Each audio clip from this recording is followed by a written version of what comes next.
Assalamualaikum warahmatullahi wabarakatuh. Waalaikumsalam warahmatullahi wabarakatuh. Alhamdulillah, alhamdulillahilladzi hadana li hada wa ma kunna linahtadiya laula an hadana Allah.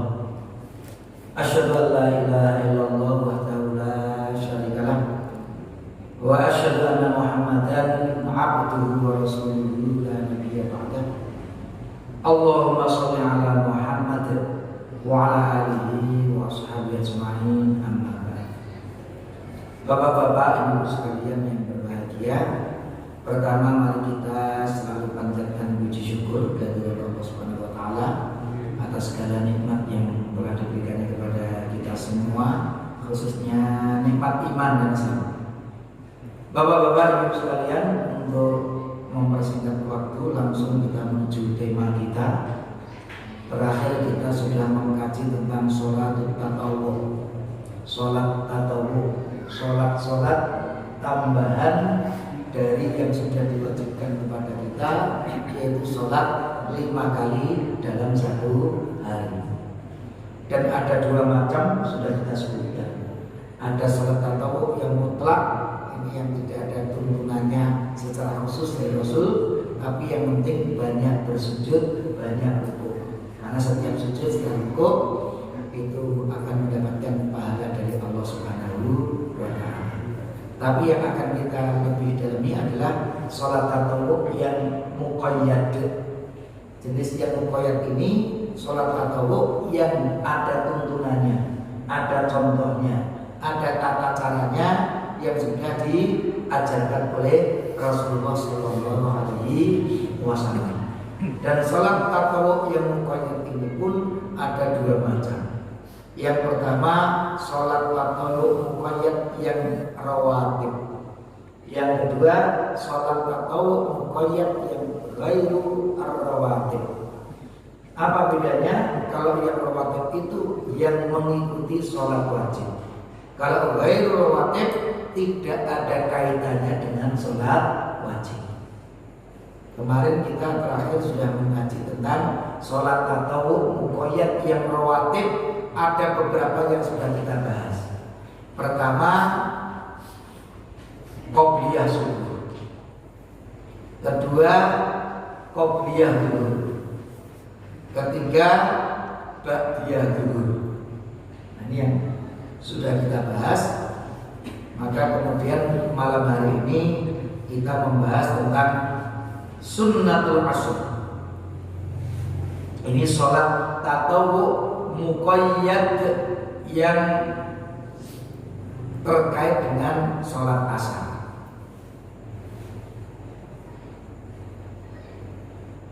Sunnah qobliyah asar termasuk yang ghairu muakkadah. Apa bedanya yang muakkadah dengan yang ghairu? Itu kalau muakkadah itu Rasul tidak pernah meninggalkan. Tapi kalau yang ghairu muakkadah, kalau yang muakkadah selalu dilakukan Rasul, tidak pernah ditinggalkan. Tapi kalau yang ghairu muakkadah, Rasul kadang meninggalkan, bahkan ada juga yang tidak pernah dilakukan oleh Rasul. Itu termasuk yang ghairu muakkadah. Lah qobliyah asar ini termasuk yang ghairu muakkadah. Dalilnya dalil umum. Di dalam hadis yang sahih diriwayatkan oleh Imam Al-Bukhari dan Muslim dari sahabat Abdullah bin Mughaffal Al-Muzani. Qala, beliau berkata, qala Rasulullah sallallahu alaihi wasallam. Rasul sallallahu alaihi wasallam pernah bersabda, baina kulli adzanaini sholatin. Di antara setiap 2 adzan itu ada sholat. Nanti ada sholat sunnah di antara 2 adzan. Karena kalau adzan itu secara bahasa adalah panggilan. Maksudnya adzan 2 adzan itu, adzan yang pertama panggilan masuknya waktu sholat. Sementara adzan yang kedua itu panggilan bahwa sholat akan didirikan. Nah, di antara 2 adzan, 2 panggilan itu yang kita bahas, yang kita maksudkan adalah antara adzan dan iqamah.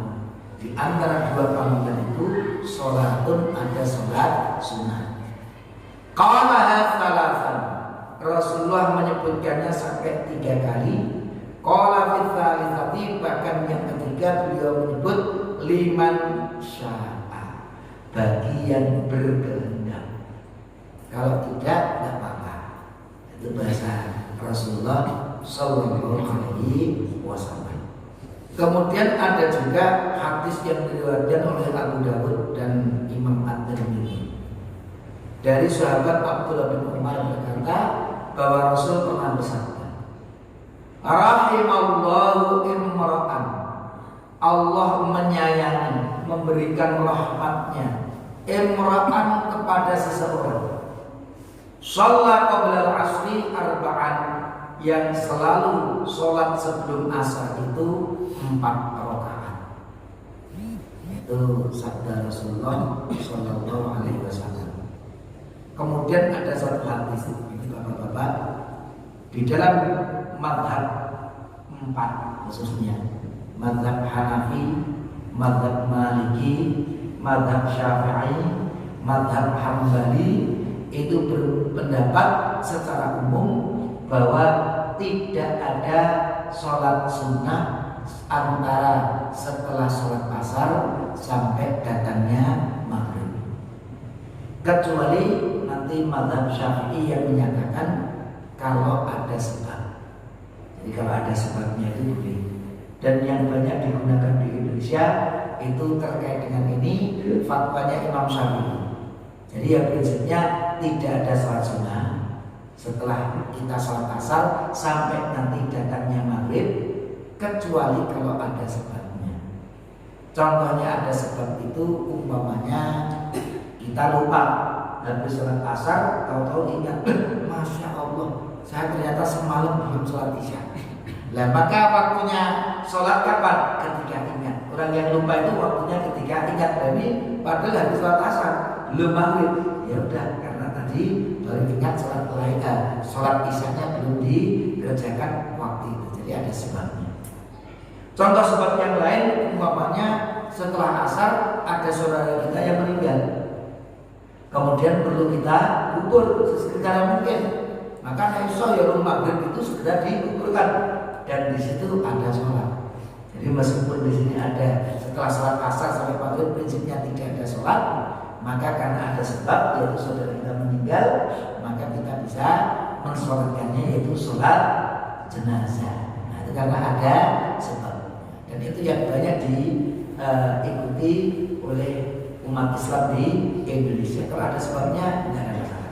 Kalau tidak ada sebabnya ya tidak perlu sholat sunnah antara asar dengan maghrib. Yang menarik, hadis ini dipahami oleh jumhur ulama sebagai kekhususan Nabi,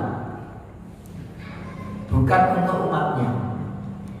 Rasulullah tidak pernah meninggalkan baik secara rahasia maupun terang-terangan rak'atani qabla subhan, 2 rakaat sebelum subuh, wa rak'atani ba'dal asr, apa namanya, dan 2 rakaat ba'dal asr, setelah asar.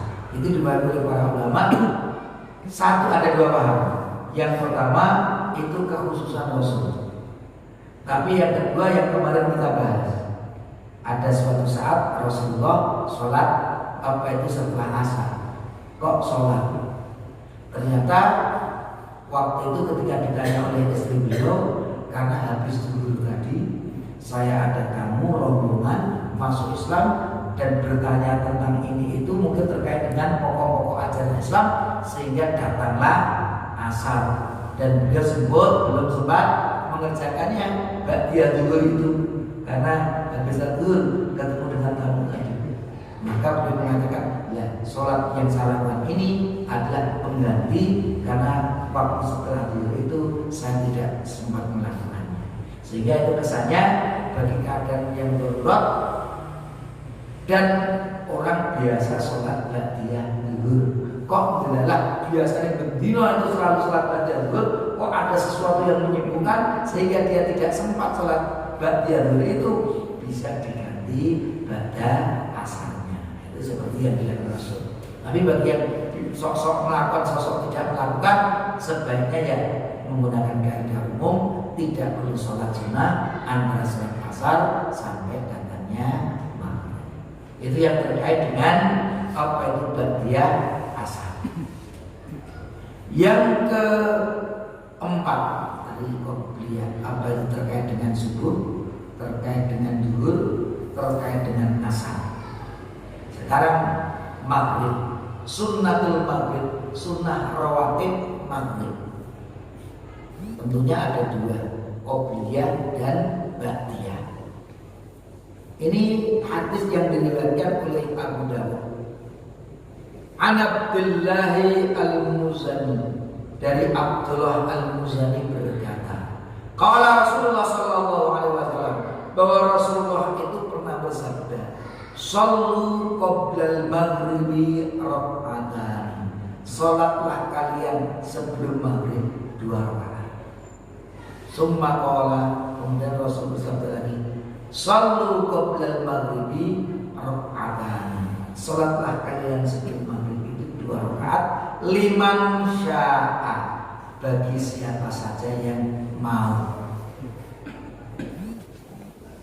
Khasyatan yattaqidahan nasu sunnatan, karena ini dipahami oleh perawi hadisnya, Rasul khawatir nanti dijadikan sebagai sunnah, jadi kesunahan kebiasaan. Jadi ya ini artinya yang sesekali silakan sholat sebelum maghrib. Nah itu maka apa itu sabda Rasul seperti itu, liman sya'a. Kalau liman saya bagi yang berkehendak, jadi tidak setiap hari, tidak setiap saat. Sosok melakukan silakan, sosok meninggalkan silakan. Berbeda dengan sunnah-sunnah rawatib yang muakkad, itu Rasulullah tidak pernah meninggalkannya. Bahkan ini juga dalil yang kedua, baina kulli adzanaini shalat, di antara 2 panggilan itu ada kesunahan sholat.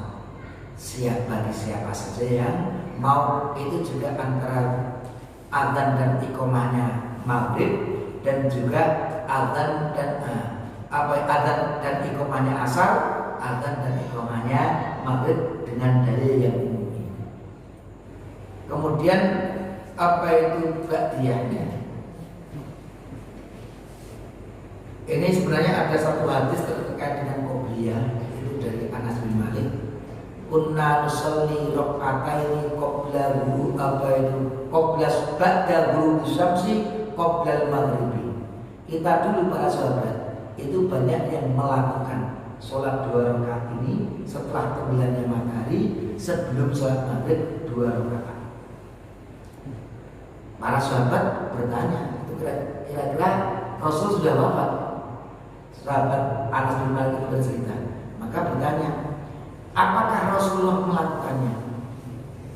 Kesannya jawabannya dari Anas bin Malik, Rasul tidak pernah, jarang melakukannya atau bahkan tidak melakukannya.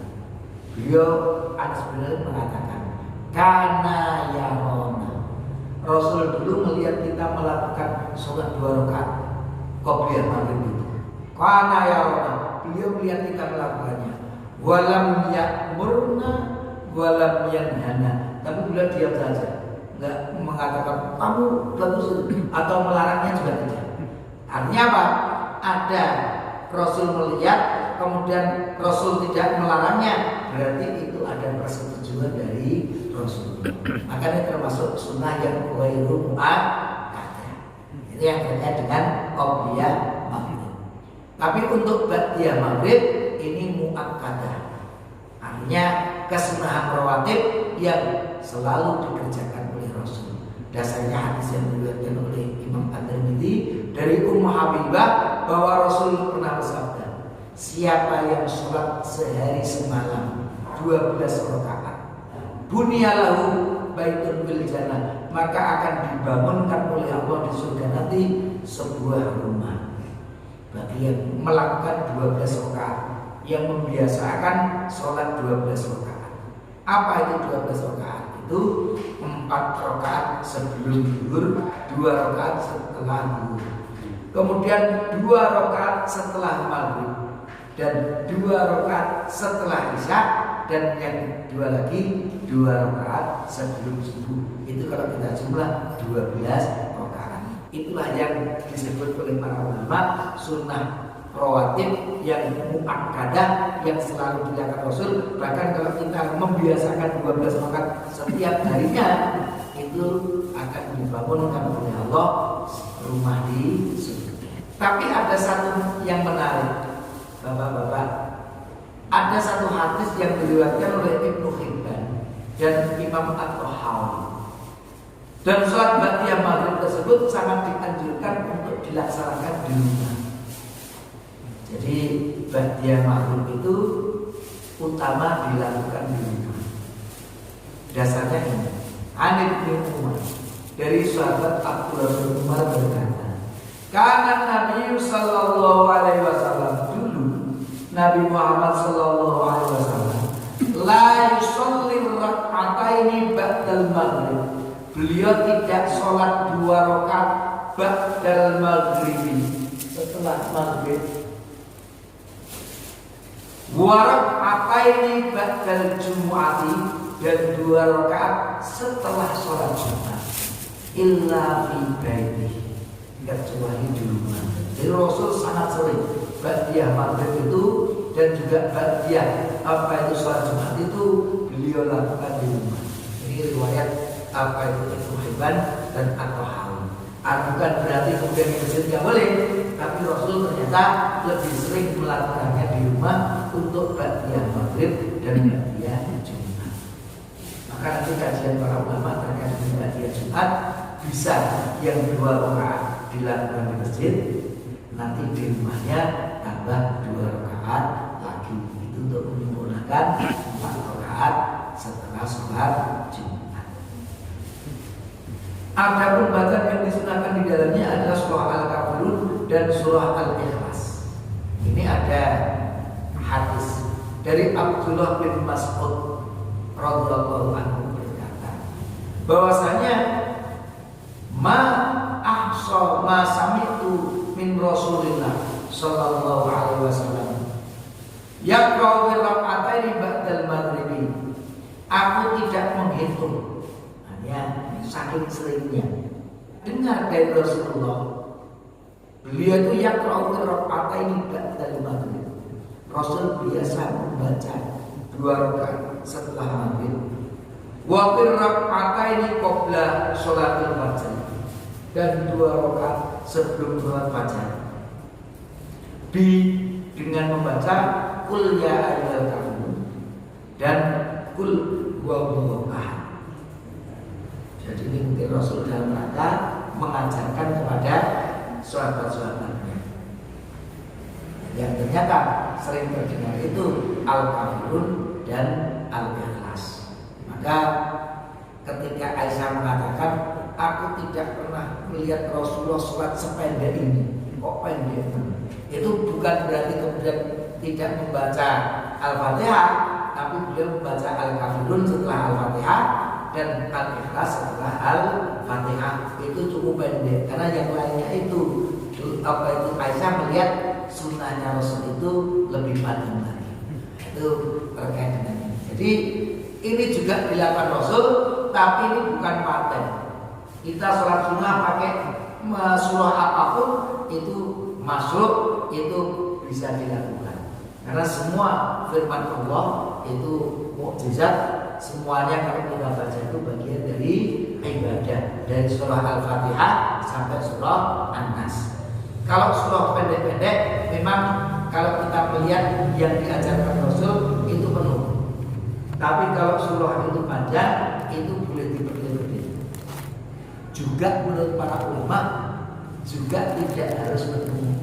Kalau ada orang membaca umpamanya At-Tariq begitu, atau mungkin surah Al-Insyirah begitu, itu kan sebenarnya termasuk surah-surah yang pendek. Tapi mau dibagi 2 juga boleh. Rakaat pertama separuh ini, rakaat kedua separuh ini. Termasuk amma yang kesalahan ini sebenarnya kalau kita lihat termasuk surah pendek. Juz 30 itu disebut surah-surah pendek. Nah, tapi kita bagi 2 itu juga boleh. Atau kita membaca tidak sampai habis. Umpamanya sepertiganya atau setengahnya itu kita baca, itu prinsipnya boleh. Ya, tapi kalau cukup pendek ya 10 duha ina aqaina itu sebaiknya ya disempurnakan, nggak perlu dibagi menjadi 2 apa itu rakaat. Lalu bagaimana kalau menambah? Boleh juga. Tidak harus 1 surah. Umpamanya kita membaca surah Al-Ikhlas, kemudian kita baca lagi surah Al-Fil, itu menurut para ulama juga boleh saja, karena itu bagian dari ayat yang bisa dibaca. Tapi kalau kita lihat yang biasa dilakukan tersebut cukup dengan 1 surah saja sudah. Itulah Bapak-bapak terkait dengan kesunahan di dalam membaca Qur'an di dalam sholat termasuk sholat sunnah. Yang selanjutnya adalah sunnatul Aisyah. Ini sholat rawatib untuk sholat isya. Ada qobliyah, ada ba'diyah juga. Tapi terkait dengan qobliyah itu tadi tidak termasuk 12 rakaat yang dilakukan. Karena ada satu hadis, kalau kalian membiasakan tidak pernah meninggalkan yang 12 ini, akan dibangunkan oleh Allah rumah di surga. Tidak termasuk 12 itu, tidak termasuk qobliyah isya. Artinya apa?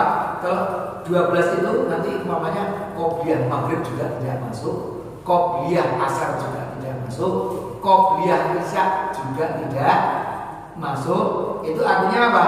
Itu ketika yang 12 itu kita kerjakan dengan minus ini pun kita sudah dibangunkan oleh Allah satu rumah di surga. Yang penting yang 12 itu kita biasa melakukannya. Nah, ini kesannya seperti itu. Sehingga yang di luar dari yang 12 tadi mulai Jumat kada. Nah, itu di situ. Tapi menggunakan hadis dari umum. Di antara 2 panggilan itu ada kesunahan sholat termasuk adalah qobliyah isya.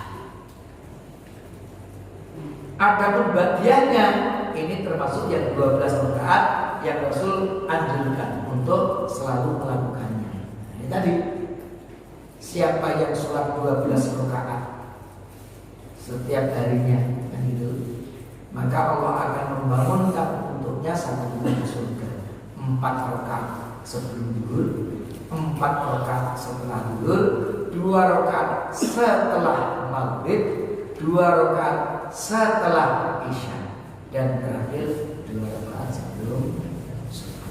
Nah, ini tidak ada di sini rakaat ini qoblal isya tidak disebutkan, tapi yang disebutkan 2 rakaat setelah isya. Nah, ini yang muakkadah, sementara qobliyahnya dan itulah apa itu para ulama yang menyebutkan sunnah rawatib. Nah, sekarang Bapak-bapak kita nanti akan masuk kepada jenis sholat sunnah tatawwu yang kedua, yaitu sholat sunnah tatawwu yang ghairu ar-rawatib. Artinya apa?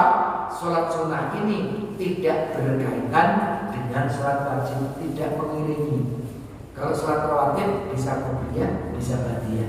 Tapi sholat yang baru rawatib ini, baik itu mau kita mau atau setelah sholat wajib atau tidak terkait dengan itu disunahkan. Jadi tidak ada hubungannya dengan sholat 5 waktu itu. Nah, ini yang disebut dengan sholat sunnah yang ghairu ar-rawatib. Dan nanti apa saja? Nanti akan kita bahas Bapak-bapak Ibu satu persatu. Seperti sholat witir, qiyamul lail, sholat duha. Ini gak ada kaitannya dengan sholat 5 waktu. Sholat istikharah, sholat tahiyatul masjid, sholat kusuf, termasuk sholat khusuf, sholat istisqa, sholat safar. Itu akan kita bahas. Ada 2 macam nanti. Ada sholatul qasri, ada sholatul jam'i, yang disebut dengan sholatul safar, sholat ketika kita dalam keadaan safar. Dan beberapa sholat yang diperselisihkan di kalangan ulama. Nanti ada beberapa sholat itu oleh para ulama diperdebatkan, seperti sholat taubah, ada sholat hajat, ada sholat tasbih. Apa itu sholat tasbih itu? Nah, itu nanti akan kita bahas satu persatu. Bapak-bapak ibu, kita sudah menyelesaikan sholat sunnah yang rawatib. Nanti kalau kita ingin lanjutkan tema yang pertama dari sholat sunnah yang rawatib, itu sholatul witr. Tapi sebelumnya kalau ada yang ingin mendiskusikan, hanya Ustaz. monggo silakan. Tadi dijelaskan tentang sholat sunnah. Misal kita melakukan sholat sunnah, terus katakanlah sudah di rakaat kedua, tapi muadzin sudah mengadakan iqamah. Itu ketika menyelesaikan atau kita melakukan sholat itu. Baik. Nanti tema itu juga akan kita bahas. Mungkin ketika kita membahas tahiyatul masjid, itu di antara yang akan kita bahas. Tapi karena sudah ditanyakan, saya sampaikan saja. Ada satu hadis Rasul bersabda. Nanti hadisnya kita munculkan setelah masuk tema ini. Rasul pernah bersabda, "Idza uqimatis shalah." Apabila sudah diiqomati untuk sholat, maksud sholat 5 waktu, sholat zuhur, sholat asar, sholat maghrib, sholat isya. Apabila sudah diiqomati, idza uqimatis shalah, fala sholata, maka sudah tidak ada sholat lagi. Illal maktubah, kecuali sholat yang diwajibkan itu yang diiqomati itu. Kita sholat, namanya ada iqomat sholat isya. Berarti kalau sudah ada iqomat sholat, tidak ada lagi sholat kecuali ya sholat yang diiqomati itu. Sholat wajib yang diiqomati itu dalilnya ini. Tapi tidak ada dalil yang lebih spesifik lagi, tidak ada dalil yang lebih detail lagi. Sehingga di sini muncullah ijtihad di kalangan ulama. Ini masuk ijtihad, masuk ilmu fikih. Kalau hadisnya tadi itu berarti ya masuk syariat, kan ini sudah jelas dicontohkan, masuk disyariatkan dari Rasul seperti itu. Tapi detailnya lagi ada ijtihad ulama terkait dengan detailnya. Dan saya sangat setuju dengan fatwa para ulama terkait detailnya. Begini maksudnya. Menurut para ulama, kalau kita sholat umpamanya 2 rakaat sebelum kita sholat wajib, kok kita baru takbiratul ihram atau baru membaca Al-Fatihah atau kita baru membaca surah, belum sempat iktidal,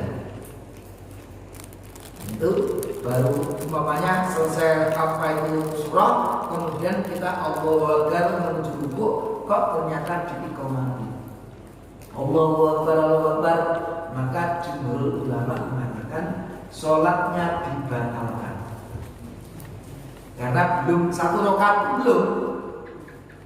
Tapi ketika kita sudah sami Allahu liman hamidah, kemudian baru ada Allahu Akbar, Allahu Akbar, asyhadu an la ilaha illallah, qomat dikumandangkan, maka menurut para ulama dilanjutkan dengan pendek tapi tetap menjaga tumanina. Ya sudah, sujud lagi, tapi yang pendek saja. Mungkin cukup membaca Al-Fatihah saja, rukuk, apa itu yang ringan saja, tapi tetap menjaga tumanina, salam, kemudian ikut sholat wajib itu. Loh, ada nggak dalilnya? Mereka menggunakan keumuman dalil. Wala tubtilu a'malakum. Janganlah kalian membatalkan amal kalian. Nah, kalau sudah dapat 1 rakaat, maka dia sudah mengerjakan sholat. Maka jangan dibatalkan, sudah dapat 1 rakaat. Begitu iktidal, artinya dia sudah mendapatkan rukuk yang pertama. Maka sholat itu ukurannya rukuk, maka disebut rakaat, bukan sajdah. Ukurannya sujud tidak, tapi rakaat. Sholat zuhur berapa rakaat? Itu berapa rukuk. Nah, kalau jenengan sudah bisa rukuk 4, sholat zuhur kok sudah bisa rukuk 4 bersama imam, berarti Anda belum terlambat. Karena sudah 4 kali rukuk. Kecuali kalau kita takbir, imam sudah sami Allahu liman hamidah, berarti kita belum dapat rukuk bersama imam. Berarti rukuk yang kita lakukan tadi bukan bersama imam, ini belum rukuk yang dihitung. Meskipun kita ikut sami Allahu liman hamidah, tapi tidak ikut rukuk. Atau imam sujud, kita Allahu Akbar takbiratul ihram, kemudian sujud. karena belum mendapatkan rukuk bersama imam, itu kita tidak itu. Jika kita Allahu Akbar bisa rukuk bersama imam, maka sholat kita belum terlambat karena kita rukuknya sudah juga sempurna bersama imam. Itu terkait dengan rukuk itu tadi. Nah, kalau kita sudah i'tidal berarti sudah dapat 1 rakaat, maka lanjutkan, kamu jangan batalkan. Tapi kalau belum dapat 1 rakaat, itu belum dapat 1 amal, maka boleh dibatalkan dengan hadis nek wis qomat ora enek kecuali salat wajib. Itulah fatwa ulama terkait yang ditanyakan. Jadi kalau kita sudah sama Allahu liman hamidah, lanjutkan dengan ringan. Tapi kalau kita baru membaca Al-Fatihah untuk rakaat yang pertama, bahasa surah rakaat pertama sudah diqomati, maka apa itu kita batalkan saja. Kemudian mungkin untuk kita yang sudah punya waktu itu tidak perlu saling menyalahkan saja. Kita kan umpamanya sudah ada waktu, umpamanya habis azan itu ada waktu 10 menit atau 7 menit, itu muadzin nggak ada masalah, melihat itu saja. Kalau sudah 0 sudah wayai qomat, diqomati saja. Nggak perlu nanti melihat kok dia ada sholat, baru ada tekone sholat, nanti rasa rambut, nanti akan gontok-gontok nggak apa-apa. Orang yang datang itu mungkin ingin mengejar pahala, sementara di masjid sudah kita sebutkan, nanti kita kasih waktu antara adzan dengan iqamat itu sekian menit. Nah setelah itu datang sudah sama-sama dipahami di iqamat. Nanti tinggal masing-masing aja. Nek belum sempat i'tidal, bapak baik. Nek belum sempat i'tidal, monggo dilanjutkan dengan cepat karena mereka juga ingin mendapatkan pahala, jangan dilarang. Orang mau dapat pahala kok dilarang. Tapi mereka juga tidak perlu nanti begitu baru 1 rakaat kemudian dikon nggak perlu brutal juga, karena memang sudah disepakati pokoknya kena jam sudah tambah sekian menit nanti kita ya, dua-duanya nggak perlu suudon, dua-duanya tidak saling menyalahkan, pokoknya aturannya dilakukan saja. Nek apa itu bisa ya kerjakan, nek tidak sempat ya dibatalkan. Kira-kira begitu. Sing komat juga nggak perlu Rasulullah. Wah komat kan orang itu ya nggak apa-apa, orang mau semangat mau dapat pahala kok kita larang, nggak perlu dilarang. Apalagi juga jangan, itu nanti malah stres, nanti nggak datang ke masjid. Nggak perlu dilarang-larang gitu ya. Itu mau mengerjakan sunnah yang mudah-mudahan besok-besok tidak begitu terlambat supaya tidak komat. Itu saja kan, itu saja lah. Ini yang terkait dengan timbalan yang mohon maaf, dong ngantur kemana-mana. Monggo kalau ada yang ingin menanyakan lagi. Nyambung yang tadi Ustaz. Monggo silakan. Tadi kan dijelaskan tentang rukuk kan. Nggih. Kalau saya mengamati kebiasaan anak asuh itu menyengaja, jadi kadang imamnya katakanlah bacanya panjang kan, mereka gojek, nunggu rukuk imam, mereka baru ikuti.